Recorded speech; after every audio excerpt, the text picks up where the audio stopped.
All right, today we are diving into something that is absolutely critical if you're teaching a child to read. We're talking about the books we use and a huge split in how they're supposed to work. See, on one side, you have books that teach kids to sound out words piece by piece. And on the other, you have books that actually encourage them to guess. And that choice, it has massive implications. So let's get into it. So let me just start with a pretty provocative question. What if I told you that familiar little reading book your child brings home from school? What if it's actually teaching them habits that are holding them back from becoming a strong reader? It sounds completely backwards, I know. But there is a huge body of scientific research that makes a really compelling case that for a lot of kids, this might be true. At the heart of this whole debate are two very different kinds of books. You can see them here. On the left, you've got the leveled reader. This has been the traditional standard in classrooms for decades. And on the right, you have the decodable reader, which is built on what modern science tells us about how the human brain actually learns to read. And listen, this isn't just some small difference in style. It's a clash between two completely different philosophies. So, to really get what's going on, let's start with the reigning champion, the leveled reader. How is it actually designed to teach reading? Well, it's based on a theory that encourages what many critics have called a psycholinguistic guessing game. See, the engine running these leveled books is a theory called the three-cueing system. The basic idea is that when a child gets to a word they don't know, they should use three main clues, or cues. First, the meaning of the sentence. Second, the grammatical structure. And then finally, the visual information, the actual letters. This theory became the bedrock for a lot of popular teaching methods, like balanced literacy. Now here's the absolute kicker, and it's all about the order of operations. This model literally teaches kids to guess first. It asks them, does it make sense here? Does it sound right in the sentence? The letters on the page, the phonics, are treated as the last resort, the final check just to confirm a guess you've already made. And this is so important. The print itself is not the primary source of information. And if you look at the books themselves, they're perfectly designed to support this guessing strategy.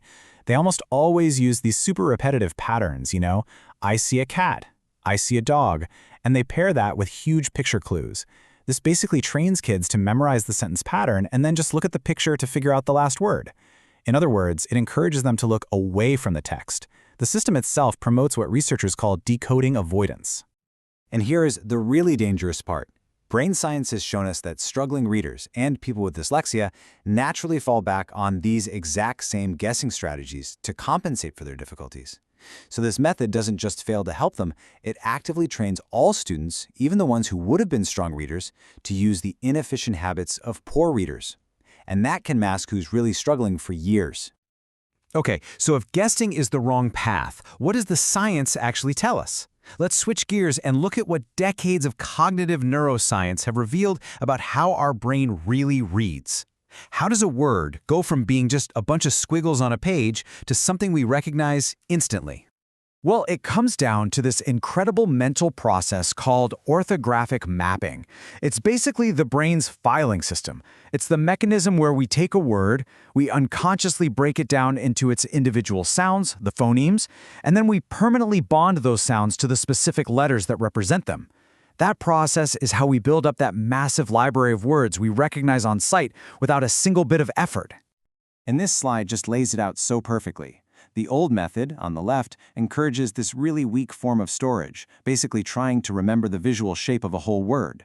That's why so many kids get confused between words that look similar like barn and bran. But orthographic mapping, on the right, creates this incredibly robust and reliable connection because it anchors the word's identity in its sounds. It's like the difference between a blurry photo and a permanent, high-definition blueprint. So, if orthographic mapping is the goal, what's the tool that gets us there? Well, this brings us to the other player in our story, the decodable reader. Let's take a look at how it's designed specifically to build on the science. The absolute magic of a decodable reader is its highly controlled, deliberate design. The vocabulary in these books is carefully filtered. It's limited only to the specific letter-sound patterns that a student has already been taught. This means every single word in the book is solvable using the skills they already have, which completely removes the need to guess. And that design leads directly to this essential purpose. Decodable texts are built to do the exact opposite of leveled readers. Their whole goal is to force a child's attention onto the print, not away from it. They're designed to make kids practice the skill of sounding out words over and over and over again. They're like a workout for the brain, systematically building that decoding engine instead of trying to bypass it. Okay, so now we have our two competing methods.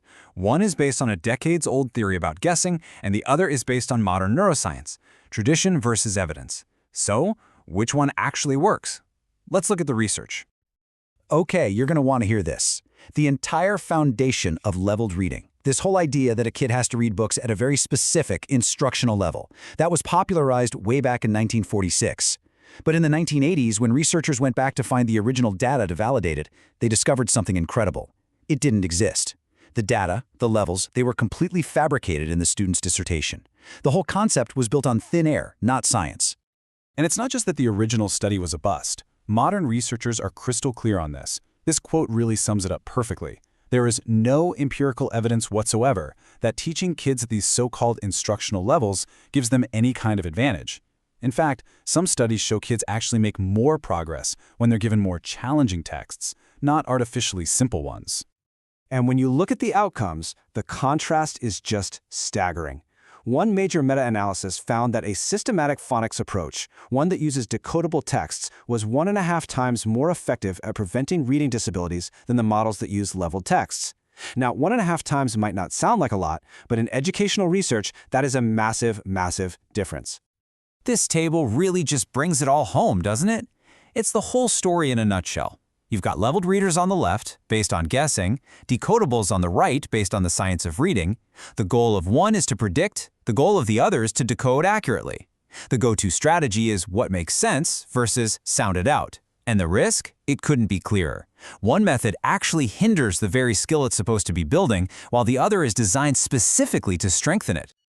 So what's the takeaway here? Does this mean kids should only ever read simple decodable stories? No, not at all. It's really about using the right tool for the right job at the right time in their development. Here's the most important thing to remember. Decodable texts are a temporary scaffold. They're like training wheels for the brain's reading engine. Their only job is to get that engine built and running smoothly and automatically.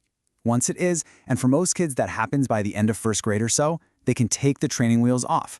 They're ready to move on to all sorts of rich, complex, authentic books to build their vocabulary and their knowledge of the world.